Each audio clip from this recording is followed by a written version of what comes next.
வணக்கம். திருமந்திரம் அன்பர்கள் அனைவருக்கும் என்னுடைய அன்பான வணக்கத்தை தெரிவித்துக் கொள்கிறேன். இன்று ஒரு முக்கியமான பொருள், அதன் தொடர்புடைய 2 பாடல்கள், திருமந்திரங்கள், திருஞான சம்பந்தருடைய ஒரு பாடல் எனக்கு நினைவுக்கு வந்தது. அதை அன்பர்களுக்கு சொல்வது மிகவும் பயனுடையதாக இருக்கும். அதாவது, சொர்க்கம் நரகம் உண்டா இல்லையா? சொர்க்கமும் நரகமும் நம் வசமே, அது நம்ம மனசில் தான் இருக்கிறது என்று ஒரு சாரார் கொள்கிறார்கள்.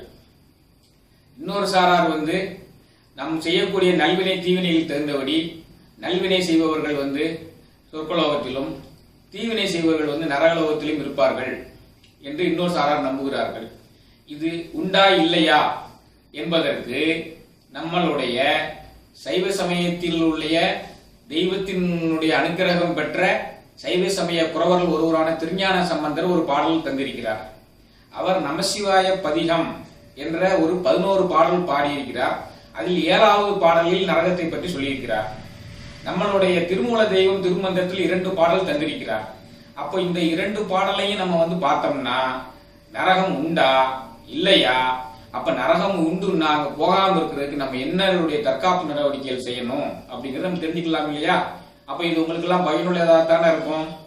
அதுல அவங்களே சொல்றாங்க, இதை தெரிஞ்சுக்கிட்டு அனைவருக்கும் சொல்லுங்க, ஏன்னா அனைவரும் இந்த வாழ்க்கை தத்துவங்களை எல்லாம் பயன்படுத்தணும் அப்படின்னு சொல்லிதான் அவங்களும் சொல்றாங்க. திருஞான சம்பந்த தெய்வமும் திருமூல தெய்வமும் அதுதான் சொல்லுது. அப்போ அதை பத்திய பாடலை தான் முதல்ல பார்க்க போறோம். இப்ப திருஞான சம்பந்தர் தந்த பாடலை பார்ப்போம். திருஞான சம்பந்தர் நமச்சிவாய பதிகத்துல சொல்லக்கூடிய பாடல் நரகம் இயல்புக நாடினர் ஆயினும், நரகம் இயல்புக நாடினர் ஆயினும் உரை செய்வாயினர் ஆயின், உரை செய்வாயினர் ஆயின் உருத்திரர் விரவியே புகுவித்திடும் என்பரால் வரதன் நாமம் நமசிவாயவே சொல்றார். இது திருஞான சம்பந்தர் நமச்சிவாய பதிகத்தில் சொல்லக்கூடிய 7வது பாடல். அவர் சொல்றத பாருங்க, நரகம் இயல்புக நாடினர் ஆயினும். அப்ப 7 விதமான நரகங்கள் இருக்குது அப்படின்னு அவர் சொல்றார். 7 விதமான நரகங்கள் நம்ம செய்யக்கூடிய தீவினையினுடைய வால்யூம் அளவை பொறுத்து, நாம் செய்யக்கூடிய தீவினையினுடைய அளவை பொறுத்து 7 விதமான நரகத்தில் ஒன்றில் ஆட்படுவது உறுதி. நாம் இறந்த பிறகு இந்த சூக்கும ஸ்தூல உடம்பு இந்த உலகத்திலேயே அழிந்து விடுகிறது. காரண உடம்பு சூக்கும உடம்பை சுமந்து கொண்டு சென்று அது நம்மளுடைய நல்வினை தீவினைக்கு தகுந்தாற் போல சொர்க்கத்திலோ நரகத்திலோ தங்கி இருக்கக்கூடிய வாய்ப்பு இருக்கிறது. அப்ப அந்த தீவினையினுடைய அளவு அதிகமாக இருந்தால் 7 விதமான நரகத்தில் ஒன்றில் இருக்கும் என்றுதான் திருஞான சம்பந்தர் சொல்கிறார். முதல் வரி, நரகம் இயல்புக நாடினர் ஆயினும். அந்த 7 விதமான நரகங்கள் உண்டு என்றுதான் பிற மதங்களும் சொல்கின்றன. சமண மதமும் அதைத்தான் சொல்கிறது. 7 கேட்ஸ் ஆஃப் ஹெல் என்று பிற நாட்டில் உள்ள மதங்களும் சொல்லுகின்றன. 7 கேட்ஸ் ஆஃப் ஹெல், நரகத்துல 7 வாசல்கள் இருக்குன்னு அது மறைமுகமாக வேறொரு பேர்ல சொல்கிறது. அப்ப அந்த 7 விதமான நரகங்கள் என்ன? பெருங்களிற்று வட்டம், பெருமணல் வட்டம், எரி பரல் வட்டம், அரிப்படை வட்டம், புகை வட்டம், பெருங்கீழ் வட்டம், இருள் வட்டம், இப்படி 7 விதமான நரகங்கள் இருக்கின்றன. இதை பற்றி நம்ம விரிவாக பார்க்க வேண்டிய அவசியம் இல்லை. உங்களுக்கு அந்த பெயர்கள் தெரிந்திருக்க வேண்டும் என்பதற்காகத்தான் சொல்கிறேன். ஆக 7 விதமான நரகங்கள் இருக்கின்றன. இந்த 7 விதமான நரகத்திலும் புகுவதற்கு வாய்ப்புகள் உள்ள ஒருவராக இருந்தாலும் அதைத்தான் சொல்றார், நரகம் இயல்புக நாடினர் ஆயினும். இந்த 7 வகை நரகத்துல உள்ள போறதுக்குரிய அளவுக்கு ஒருத்தன் பாவம் செஞ்சிருந்தாலும் உரை செய்வாயினர் ஆயின், அவனுக்கு ஒரு தப்பிக்கிறதுக்கு ஒரு வாய்ப்பு இருக்குது. என்ன வாய்ப்பு இருக்குது? உரை செய்வாயினர் ஆயின். உரை செய்வாயினர், உரைனா என்ன? நமசிவய ஓம், நமசிவய ஓம் என்ற மந்திரத்தை சொல்லிக் கொண்டு வந்தால் அந்த உரை செய்வாயினர் ஆயின் உருத்திரர் விரவியே புகுவித்திடும் என்பரால், அந்த ருத்ரன் என்று சொல்லக்கூடிய அந்த சிவபெருமான் நம்மளை அப்படியே தூக்கி கொண்டு நரகத்தில் விடாமல் காப்பாற்றி விடுவார். அதான் நரகம் இயல்புக நாடினர் ஆயினும் உரை செய்வாயினர் ஆயின், நமசிவய என்ற உரையை தொடர்ந்து செய்து கொண்டே இருப்பார்களாயின் உருத்திரர் விரவியே புகுவித்திடும் என்பதால் வரதன் நாமம் நமசிவாயவே. நம்மளை அதிலெல்லாம் வீழ்ந்து விடாமல் காப்பாற்றக்கூடிய வல்லமை நமசிவாய தெய்வத்திற்கு இருக்கிறது, ருத்ரன் என்ற சிவபெருமானுக்கு இருக்கிறது என்று திருஞான சம்பந்தர் சொல்கிறார். அப்போ நாம் செய்யக்கூடிய தீவினைக்கு தகுந்தபடி நரகத்தில் போக வேண்டிய சூழ்நிலை இருப்பதால் நாம் தீவினை செய்யாமல் இருக்க வேண்டும் ஒன்று. அதன் பிறகு தப்பித்தவறியேனும் தீவினை செய்திருப்போமே ஆனால் நாம் அதற்கு தொடர்ந்து நமசிவாய மந்திரத்தை உச்சரித்துக் கொண்டே இருந்தால் 7 வகையான நரகங்களில் ஒன்றில் போவதற்குரிய வாய்ப்புகள் இருந்தாலும் அது நம்மை காப்பாற்றிவிடும். அதான் இந்த பாடல். நரகம் இயல்புக நாடினர் ஆயினும் உரை செய்வாயினர் ஆயின் உருத்திரர் பிறவியே புகுவித்திடும் என்பதால் வரதன் நாமம் நமசிவாயவே. அழகா பதம் பிரிச்சு உங்களுக்கு இதை புரியுறதுக்காக வேண்டி அழகா சொல்றேன். அடுத்து நம்ம வழக்கம் போல திருமூல தெய்வம் திருமந்திரத்துல இதை பத்தி என்ன சொல்லுது அப்படிங்கிறத பார்க்கணும். திருமூல தெய்வத்துல 2 இடங்கள்ல தான் எனக்கு இந்த நரகங்கிற வார்த்தையை பத்தி வந்தது. அந்த 2 பாட்டையும் ஆராய்ச்சி பண்ணி தான் உங்களுக்கு சொல்றேன். அதுல முதல் பாட்டு, ஆவையும் பாவையும் மற்ற அறவோரையும், ஆவையும் பாவையும் மற்ற அறவோரையும் தேவர்கள் போற்றும் திருவேடத்தாரையும், தேவர்கள் போற்றும் திருவேடத்தாரையும் காவலன் காப்பவன், காவலன் காப்பவன் காவாது ஒளிவனேல் மேவும் மறுமைக்கு மீளா நரகமே. இது அரசாட்சி செய்யக்கூடிய முறையில ஒரு நாட்டினுடைய மன்னனுக்காக வேண்டி திருமூல தெய்வம் சொல்லக்கூடியது. இங்கு நாம் மன்னனுக்கு என்று எடுத்துக்கொள்ளலாம், நம்மளை போன்ற குடும்ப தலைவர்களுக்கும் இதை எடுத்துக்கொள்ளலாம். குடும்ப தலைவர்களாக இருந்தாலும் நாட்டினுடைய மன்னர்கள் இருந்தாலும் என்ன செய்தால் நரகத்தில் வீழாமல் இருக்கலாம்? ஆவையும் பாவையும் மற்ற அறவோரையும் பசுக்கூட்டங்களையும் தாய்மார்களையும் தர்ம நெறியில் நிற்பவர்களையும் தேவர்கள் போற்றும் திருவேடத்தாரையும், திருவேடத்தார்னா சிவனடியார்கள், அவங்க வேஷம் ருத்ராட்சியெல்லாம் அணிந்து காவி அணிந்து பாத ரட்சைகள் எதுவும் இல்லாமல் நடந்து கொண்டிருப்பார்கள். அவைதான் தேவர்கள் போற்றும் திருவேடத்தார்கள். அப்போ ஆவையும் பாவையும் மற்ற அறவோரையும் தேவர்கள் போற்றும் திருவேடத்தாரையும் இவர்களை எல்லாம் காவலன் காப்பவன், ஒரு நாட்டினுடைய மன்னன் காப்பாற்ற வேண்டும், நாட்டினுடைய மன்னன் காப்பாற்ற வேண்டும். குடும்ப தலைவர்கள் அனைவருமே இவர்களை எல்லாம் காப்பாற்ற வேண்டும். இவர்களுக்கு யாரேனும் உதவி நிமித்தம் வரும் பொழுது அவர்களுக்கு தேவையான உதவிகளை எல்லாம் செய்ய வேண்டும். உணவு தேவை என்றால் உணவு கொடுக்க வேண்டும், உடை தேவை என்றால் உடை கொடுக்க வேண்டும். இருப்பிடம் தேவைப்படுற சமயத்துக்கு அவர்கள் தங்குவதற்கு ஓரிரு நாட்கள் தங்கிவிட்டு அவர்கள் அனைவருமே திருவேடத்தார்கள் ஒரு நாளைக்கு 5 மைல் தூரம் தான் போவாங்க. எங்க இருட்டிருதோ அங்க நின்றுவாங்க.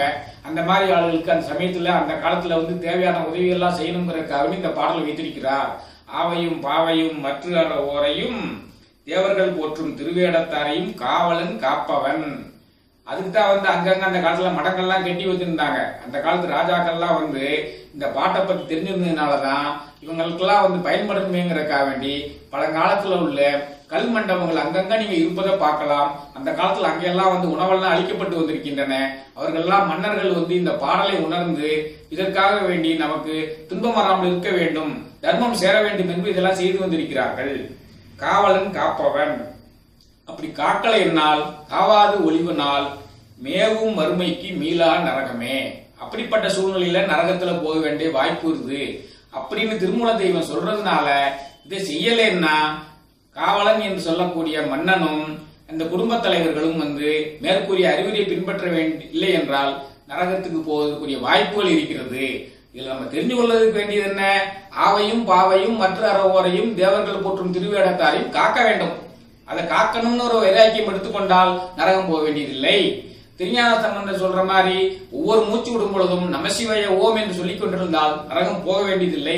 நம்ம போகாம இருக்கிறதுக்கு எவ்வளவோ வாய்ப்புகளை கடவுள் கொடுத்திருக்கிறார் என்பதற்காக இதெல்லாம் சொல்றேன். இதெல்லாம் செய்யாம தர்ம நெறிக்கு புறம்பா இருந்தால்தான் போக வேண்டி வரும். மற்ற ஒரு பாடல் சொல்றாரு பாருங்க. ஆமாறு அறியான் அதிபஞ்ச பாதகன், ஆமாறு அறியான் அதி பஞ்ச பாதகன்.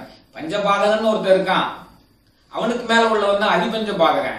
ஆமாறு அறியான் அதிபஞ்ச பாதகன் தோமாறும் ஈசருக்கும் தூய குறவர்க்கும், தோமாறும் ஈசருக்கும் தூய குறவர்க்கும், அதாவது சிவனடியார்களுக்கும் சிவநெறியை பரப்புகின்ற சைவ சமய குறவர்களுக்கும், அதான் தோமாறு ஈசர்னா சிவனடியார்கள், சிவன் அடியார்களுக்கும் சைவ சமயத்தை பரப்புவர்களுக்கும் தோமாறு வீசருக்கும் தூய குறவர்க்கும் காமாதி விட்டோர்க்கும்.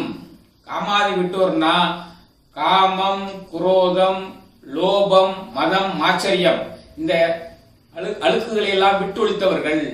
அதான் காமாதி விட்டோர்க்கும். இதையெல்லாம் விட்டு புண்ணியமா ஆத்மாக வாழக்கூடியவர்களுக்கும் தரல் தந்து கற்பித்தோன்.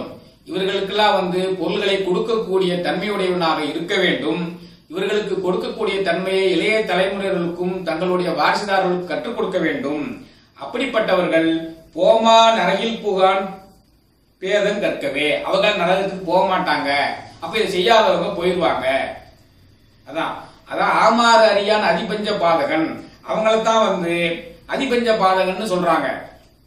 அதாவது ஈசனுடைய அடியவர்களுக்கும் சிவனுடைய கொள்கைகளையும் மதத்தை பற்றிய உண்மைகளையும் எடுத்து இயம்பக்கூடியவர்களுக்கும் காமம், குரோதம், லோபம், மதம், ஆச்சரியம் இவர்களெல்லாம் விட்டவர்களுக்கும் கொடுக்கக்கூடிய தன்மை இல்லாதவர்களும் அந்த கொடுக்கக்கூடிய தன்மையை பிறருக்கு சொல்லிக் கொடுக்காதவர்களும் நரகத்தில் போவார்கள். அது அவர்களுக்கெல்லாம் மனமுந்து அளிப்பவர்களும் அளிக்க வேண்டும் என்பதை தங்களுடைய ஃபாலோயர்ஸ் பிள்ளைகளுக்கு சொல்லக்கூடியவர்கள் நரகத்துக்கு போக மாட்டார்கள். இந்த பாட்டு சொல்லுது. ஆமாறு அறியான் அதிபஞ்ச பாதகன் தோமாறு ஈசருக்கும் தூய குறவர்க்கும் காமாதி விட்டோர்க்கும் தரல் தந்து கற்பிப்போன் போமா நரகில் புகான் பேதம் கற்கவே. அவன் போகமாட்டான். அப்ப சிவனடியார்களுக்கும் சிவனுடைய கொள்கையை பேசக்கூடியவர்களுக்கும் அந்த அழுக்குகளை காமம், குரோதம், லோபம், மதம், ஆச்சரியம் எல்லாம் விட்ட புண்ணியவான்களுக்கும் கொடுக்க வேண்டும். அவர்களுக்கு என்ன தேவை என்பதை உணர்ந்து அவர்கள் கேட்காமலே கொடுக்கக்கூடிய பண்பினை வளர்த்து கொண்டால் அந்த பண்பினை வளர்க்க வேண்டும் என்பதை தன்னுடைய தலைமுறைகளுக்கு சொல்லிக் கொடுத்தால் போக வேண்டியதில்லை. அப்ப நம்ம இது செய்யறதெல்லாம் நமக்கு ஈஸியான முறைதான். இப்ப இதெல்லாம் சொன்னதுனாலதான் அறநெறிகளை பின்பற்ற முடியுங்கிறதுக்காக வேண்டிதான் திருஞான சம்பந்தரோ திருமூல தெய்வம் இவ்வளவு வலுவாக சொல்றாங்க. அப்போ பஞ்சபாதகன் ஒருத்தர் இருக்கான். அப்படி இருந்தா இவனுக்கு அதிபஞ்ச பாதகன்னு சொல்றாங்க. சிவன் அடியார்களுக்கும் சிவத்தை பரப்புவர்களுக்கும் இந்த காமம், குரோதம், லோபம், மதம், ஆச்சரியத்தை விட்டவர்களுக்கும் கொடுக்காதவங்க அதிபஞ்ச பாதகங்கிற கேட்டகரியில வந்துடுறாங்க. இப்போ பஞ்சபாதகன் ஒருத்தர் இருக்கான் பாருங்க. பஞ்சபாதகன்னா யாரு? அந்த பஞ்சபாதகம் செய்யாம இருந்தாலும் நம்ம நரகம் போகாம இருக்கலாம். பஞ்சபாதகங்கள் என்ன? கொலையே, களவு, கல், காமம், பொய்கூறல். இதுதான் பஞ்சமா பாதங்கள். கொலை, களவு, கல்லு, போதை, காமம்னா பேராசை, பொய்கூறல். இந்த அஞ்சுமே பஞ்சமா பாதகங்க. இந்த பஞ்சமா பாதகத்தை செய்யாம வாழ்ந்துட்டோம்னா நம்ம வேற எதுவுமே செய்ய வேண்டியது இல்லைங்க. இது ஈஸியான விஷயம்தான். கொலை செய்யாம வாழணும். கொலைங்கிறது உயிர் கொலை. மனுஷனை கொலை செய்யறது மட்டும் சொல்லல. ஆடு மாடுகளையும் கொல்லக்கூடாது. அதை கொண்டு திங்கக்கூடாது. அதான் இது கொலை செய்யக்கூடாது. பிறருக்குரிய பொருளை நம்ம எடுக்கணும்னு நினைக்க கூடாது. அதான் களவு. உள்ளத்தால் உள்ளலும் தீதே பிறர் பொருளை கள்ளத்தால் கல்வே மெனல். உள்ளத்தால் உள்ளலும் தீதே பிறர் பொருளை கள்ளத்தால் கல்வே மெனல். அதாவது நீங்க எடுக்கணும்னு பிறருக்குரிய சொத்தை எடுக்கணும்னு நினைச்சாலே அது களவு தான். அது ஒரு பஞ்சமா பாதகத்துல ஒண்ணு. பிறகு கல்லு குடிக்கிறது அந்த போதை பஞ்சமா பாதகத்துல ஒண்ணு.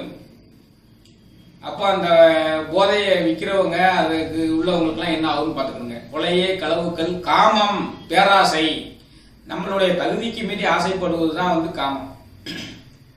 பொய் சொல்றது, தேவையில்லாம பொய் சொல்றது, உண்மையை மறைக்கிறது, இதெல்லாம் பஞ்சமா பாதகத்துல ஒண்ணு. மலைவான பாதகமாம். இதத்தான் பஞ்சமா பாதகம்.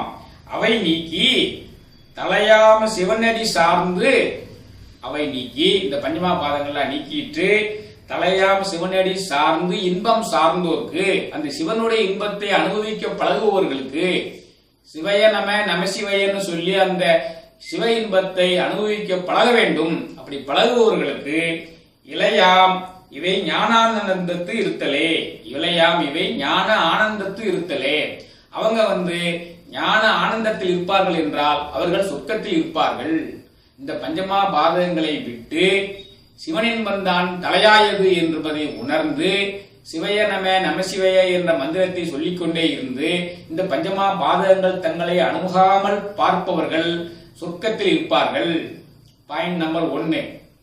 பஞ்சமா பாதகங்கள் செய்யாமல் இருந்து சிவனுடைய இன்பத்திலேயே என்னைக்கு இருக்கிறவங்க சொர்க்கத்தில் இருப்பார்கள். அடுத்து கொடுக்க வேண்டும். யாருக்கு கொடுக்க வேண்டும்? சிவனுடைய அடியவர்களுக்கும் சிவத்தை பேசுபவர்களுக்கும் சிவத்தை எழுதுபவர்களுக்கும் அந்த அழுக்குகளை, மனதில் உள்ள அழுக்குகளை, காமம், குரோதம், லோபம், மதம், ஆச்சரியம் என்ற அழுக்குகளையும் நீக்கி புண்ணியன்களாக வாழக்கூடியவர்களுக்கும் கொடுக்க வேண்டும், அவர்களுக்கு கொடுக்க வேண்டும் என்பதை தம் தலைமுறைக்கு சொல்ல வேண்டும்.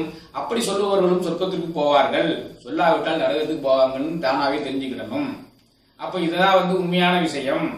அதுக்கு பிறகு ஒவ்வொரு மூச்சு சுவாசத்திலும் நமசிவய என்ற மந்திரத்தை உச்சரித்துக் கொண்டே இருந்தால் தப்பித்தவரை நீ ஏதேனும் இந்த பாதகங்கள் செய்தா கூட அது உன்னை காப்பாற்றி விடும். அதான் அந்த பாட்டு திருஞான சம்பந்தர் சொன்னது நமசிவய பதிகம். ஆக இந்த வழிமுறைகளை எல்லாம் பின்பற்றினால் நீங்கள் நரகம் புக வேண்டிய அவசியமில்லை, சொர்க்கத்தில் செல்லலாம், சந்தோஷமாக வாழலாம். இது நம்மளுடைய வருங்கால சந்ததியினருக்கு தேவை என்றுதான் இந்த திருஞான சம்பந்தனுடைய பாடலையும் திருமல தெய்வத்துடைய 2 பாடல்களையும் தந்திருக்கிறேன். இவைகளை படியுங்கள், பின்பற்றுங்கள், உங்களை சார்ந்தவர்களுக்கு எல்லாம் சொல்லுங்கள். சொன்னீர்கள் என்றால் சமுதாயம் புண்ணியமாக மாறிவிடும். சமுதாயம் புண்ணியமாக மாறிவிடும் என்றால் நம் தேசமே புண்ணிய தேசமாக மாறிவிடும் என்று சொல்லி அனைவருக்கும் என்னுடைய நன்றியையும் வணக்கத்தையும் தெரிவித்துக் கொள்கிறேன். பார்த்தவர்கள் தவறாது சேனலை சப்ஸ்கிரைப் செய்ய வேண்டும். இப்பொழுதெல்லாம் தானாகவே நிறைய பேர் சப்ஸ்கிரைப் செய்தீர்கள். சப்ஸ்கிரிப்ஷன் கிட்டத்தட்ட 1000 நெருங்கி வந்து விட்டது. அனைவருக்கும் என்னுடைய நன்றிகளை தெரிவித்துக் கொள்கிறேன். நன்றி, வணக்கம்.